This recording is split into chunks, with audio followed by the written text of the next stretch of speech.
அனைவருக்கும் வணக்கம். சக்தியும் நானும். நான் ஏற்கனவே என் வாழ்க்கையில் கடவுள் செய்த அற்புதங்கள்னு 2 பதிவுகளை கொடுத்துருப்பேன்.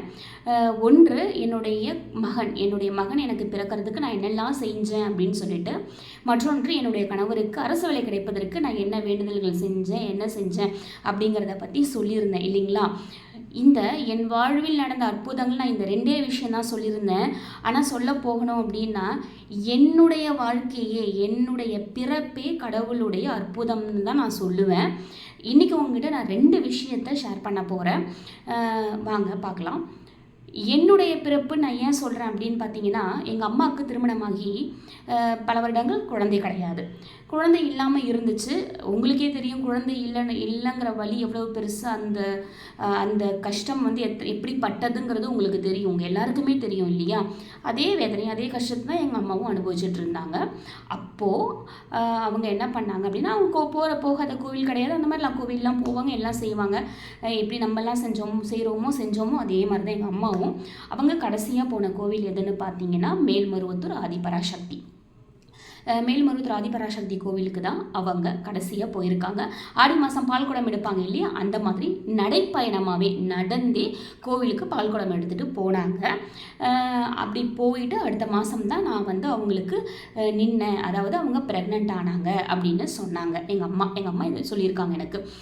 இது மாதிரி அந்த தாயோடைய, மேல்மருவத்தூர் ஆதிபராசக்தியோட அந்த தாயோடைய அருளாலையும் அவங்களுடைய கருணையாலையும் பிறந்தவ தான் நான் அப்படின்னு எங்கள் அம்மா சொல்லுவாங்க.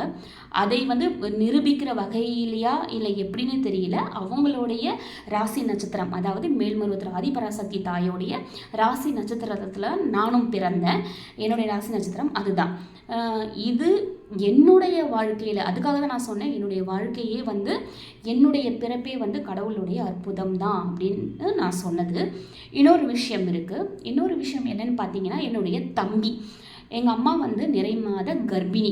அப்படி நிறை மாத கர்ப்பிணியாக இருக்கும் போது, என் தம்பி வயிற்றில் இருக்கான். நிறை மாத கர்ப்பிணியாக இருக்கும் பொழுது எங்கள் ஊர் கிராமம். அப்போது எங்கள் ஊர் கிராமம். பஸ் வசதியில் அந்தளவு கிடையாது. மாலைக்கு மேலே பஸ் அவ்வளவும் இருக்காது.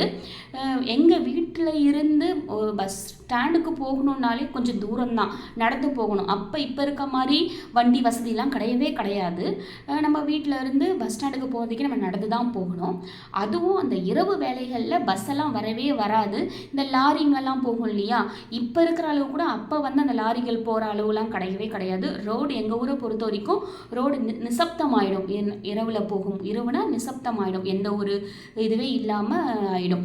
அந்த மாதிரி இருக்கும். அந்த மாதிரி இருக்கிற நேரத்தில் ஒரு இரவு வேலையில் எங்கள் அம்மாவுக்கு இடுப்பு வலி வந்துருச்சு, பிரசவ வலி வந்துருச்சு. இரவில் என்ன பண்ணுறதுன்னு புரியலை.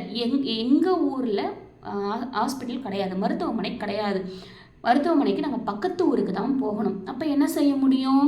அந்த இரவு வேளையில் நம்ம பஸ்ஸும் கிடைக்காது. நம்ம வீட்டில் இருந்து நடந்து பஸ் ஸ்டாண்டுக்கு போகணும். அங்கேருந்து நம்ம அடுத்த ஊருக்கு ஹாஸ்பிட்டலுக்கு போகிறதுக்கு வண்டி வேணும். இது எதுவுமே இது எதுவுமே நினச்சி கூட பார்க்க முடியாத ஒரு விஷயம். என்ன பண்ணுறதுன்னு புரியலை. எங்கள் அப்பா கொஞ்சம் பொறுத்துக்கேன்னு சொல்கிறாராம். ஆனால் எங்கள் அம்மாவால் எப்படி பிரசவ வலி எப்படி பொறுத்துக்க முடியும்? என்ன பண்ண முடியும்? எங்கள் அம்மாவால் சுத்தமாக முடியல. அப்போ எங்கள் அம்மா கூட இருந்தது எங்கள் அப்பாவும் எங்கள் மாமாவும், தாய் மாமா, எங்கள் அம்மாவுடைய தம்பி. உடனே என்ன சொன்னாங்களா, நீங்கள் வாங்க, எங்கள் மாமா தான் சொன்னாரா, நீங்கள் வாங்க, நம்ம போகலாம், நம்ம பஸ் ஸ்டாண்டுக்கு போகலாம், என்ன வண்டி வருது என்ன எதுன்னு பார்க்கலாம் அப்படின்னு சொல்லிட்டு உடனே நீங்கள் கிளம்புங்கன்னு சொல்லிட்டு தூக்கிட்டு வர்றது இந்த மாதிரி எங்கள் அம்மா சொல்லுவாங்க.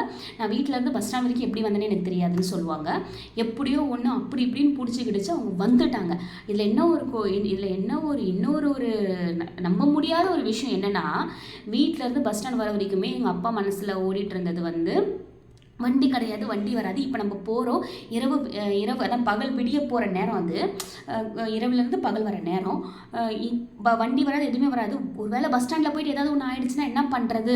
எதுவுமே பண்ண முடியாதுன்னு அவரால் எந்த ஒரு இதுவுமே யூகிக்க முடியாமல், என்ன பண்ணுறதுனே புரியாமல் ஒரு குழப்பத்திலே முருகன், எங்கள் அப்பா முருக பக்தர், முருகான்னு சொல்லிட்டு இது பண்ணிக்கிட்டே போனாராம். ஆனால் நம்பவே மாட்டீங்க, அவங்க பஸ் ஸ்டாண்டை போயிட்டு நெருங்கிறதுக்கும் ஒரு வண்டியாக ஒரு வேன் மாதிரி அப்போ இருந்தது, வேன் மாதிரி ஒன்று அந்த வண்டி அந்த வண்டி கூட எங்கள் அப்பாவுக்கு கண்ணில் முதல்ல தெரியலையாம். அந்த வண்டியோட அந்த கண்ணாடி மேலே வெற்றிவேல் வீரவேல் எழுதியிருந்துச்சான், ஒரு வேல் இருந்துச்சான். எங்கள் அப்பாவுக்கு அப்படியே புல்லரிச்சு போச்சான் பார்த்த உடனே. அதுவும் அந்த வண்டி அந்த இருட்டு வேலையை அப்போலாம் வந்து ஸ்ட்ரீட் லைட், அந்த பஸ்ஸில் லைட்லாம் இருக்குல்ல, பஸ் ரோட்லலாம் அந்த லைட்லாம் கிடையவே கிடையாது இல்லை. அப்போ கிராமம் அந்த நாட்களில் அந்த அந்த அந்த விளக்குகள் கூட எரியாது, அந்த மாதிரி இருக்கும். அப்படி இருக்கிற வேலையில் அந்த வண்டிக்காரனுக்கு எப்படி இவங்களுக்கு தெரிஞ்சிருக்கும்? நேராக இவங்களுக்காகவே இன்னும் வந்த மாதிரி வண்டியை கொண்டு வந்து பக்கத்தில் நிறுத்தி, சீக்கிரம் வாங்க, சீக்கிரம் இவங்க போகிறதுக்கும் அந்த வண்டி வர்றதுக்கும் சரியாக இருந்துச்சு. வாங்க சீக்கிரம் வாங்க வாங்க வந்து ஏறுங்கன்னாங்களாம். எங்கள் அப்பா இன்னமும் சொல்லுவார், இது எப்படி நடந்ததுன்னு எனக்கே புரியல, முருகர் தான் அனுப்புனார் அப்படின்னு சொல்லிட்டு எங்கள் அப்பா இன்னமும் சொல்லுவார். அவங்க வண்டியில் ஏறி போய் ஹாஸ்பிட்டலில் இறங்கின உடனே, அடுத்த ஊர் ஹாஸ்பிட்டலில் இறங்கின உடனே என் தம்பி வந்து பிறந்துட்டான். டாக்டர் சொன்னாங்களாம், கரெக்டான நேரத்தில் கொண்டு வந்துட்டீங்க, சரியான நேரத்தில் கொண்டு வந்துட்டீங்க, லேட் பண்ணியிருந்தீங்கன்னா என்ன ஆயிருந்திருக்கும் அப்படின்னு சொல்லிட்டு அவங்க வந்து சொன்னாங்களாம். இதில் இன்னொரு கொடுமை என்னென்னா, எங்கள் அம்மாவை கூட்டிட்டு வர இதில் வந்து தூக்கிட்டு உள்ளே போயிட்டாங்க. அப்படி போனது உள்ளே போய் விட்டுட்டு அப்புறம் தான் எங்கள் அப்பாவுக்கு வண்டி வந்தது ஞாபகம் வந்தோடனே காசு கொடுக்கணும்னு சொல்லிட்டு வெளில போனால் வண்டியே காணுமா, வண்டியே இல்லையாம். அதான் எங்கள் அப்பா சொல்லுவார், எப்படி அந்த வண்டி வந்ததுன்னு தெரியாது, எப்படி போச்சுன்னு தெரியாது, உள்ளே ஓட்டின ஒரு முகம் ஞாபகம் இல்லை, ஒன்றுமே இல்லை எனக்கு தெரிஞ்சதெல்லாம் அந்த வெற்றிவேல் வீரவேலுங்கிற அந்த வாசகமும் அந்த வேலும் தான் அப்படின்னு சொல்லுவார். அதற்காகவே எங்கள் அப்பா வந்து என் தம்பிக்கு சக்திவேல் அப்படின்ட்டு பேர் வச்சார். என் தம்பி பேர் சக்திவேல். அவனுடைய பேர் காரணம் இதுதான். அவனுடைய வாழ்க்கையில் அவனுடைய பிறப்பில் இருக்கிற ஒரு அற்புதமான ஒரு விஷயமும் இதுதான். இது வந்து எனக்கு வந்து நிறைய தடவை சொல்லியிருக்கேன், எங்கள் அம்மா சொல்லியிருக்காங்க, எங்கள் அப்பா சொல்லியிருக்காங்க, நிறைய தடவை சொல்லியிருந்திருக்காங்க. யோசித்து பார்க்கும்போது அது வந்து சொல்லும் போது எப்படி இருக்குமோ எனக்கு தெரியல. அதை நம்ம யோசித்து பார்க்கும்போது எவ்வளோ அற்புதம் இல்லை, எவ்வளோ அற்புதம் நடந்திருக்குல்ல. நம்ம படங்களில் பார்ப்போம், எப்பட்றா இப்படி நடந்துச்சு அப்படின்னு நம்ம வந்து கிண்டல் பண்ணுவோம், கேட்போம். ஆனால் உண்மையில் எவ்வளோ விஷயங்கள் நடந்திருக்கு, சொல்ல முடியாது. இந்த உண்மையாக நடந்த விஷயங்கள் கூட படத்தில் எடுத்து போடுறாங்களோ என்னவோ நமக்கு தெரியாது, உண்மையான நிகழ்வுகளை தான் வந்து ஒப்பிட்டு போடுறாங்களோ என்னவோ நமக்கு தெரியாது. ஆனால் உண்மையிலேயே நம்ம என்னெல்லாம் அற்புதம், என்னெல்லாம் வந்து நம்ப முடியாது நம்ம வந்து சொல்கிறோமோ அது எல்லாமே உண்மையிலே நடக்குது. இதில் நான் பார்த்த விஷயம், நான் கண்கூட பார்த்த விஷயம், நான் அனுபவித்த விஷயம் அப்படின்னு பார்த்தா இந்த 2 விஷயங்கள். அதனால் நான் என்ன சொல்ல வரேன்னா, உண்மையிலேயே எந்த கடவுளாக வேணா இருக்கட்டும், அது வந்து சிவபெருமானாக இருக்கட்டும், முருகராக இருக்கட்டும், யாரை வேணாட்டும், பாராகி தாயாக இருக்கட்டும், பாபாவாக இருக்கட்டும், யார் வேணா இருக்கட்டும், உங்களுடைய இஷ்ட தெய்வம் யாராக இருந்தாலும் சரி, எந்த நிமிஷத்துலையும் நீங்கள் வந்து அவங்கள வந்து விட்டுடாதீங்க, நீங்கள் விட்டுடாதீங்க. நீங்கள் விடாத வரைக்கும் அவங்க உங்களை விட மாட்டாங்க, நீங்கள் விட்டாலும் அவங்க உங்களை விட மாட்டாங்க. ஆனால் நான் என்ன சொல்கிறேன்னா, அந்த நம்பிக்கையை விட்டுட்டிங்கன்னா அதுக்கப்புறம் வந்து அவங்கள எப்படி போய் பிடிப்பீங்க?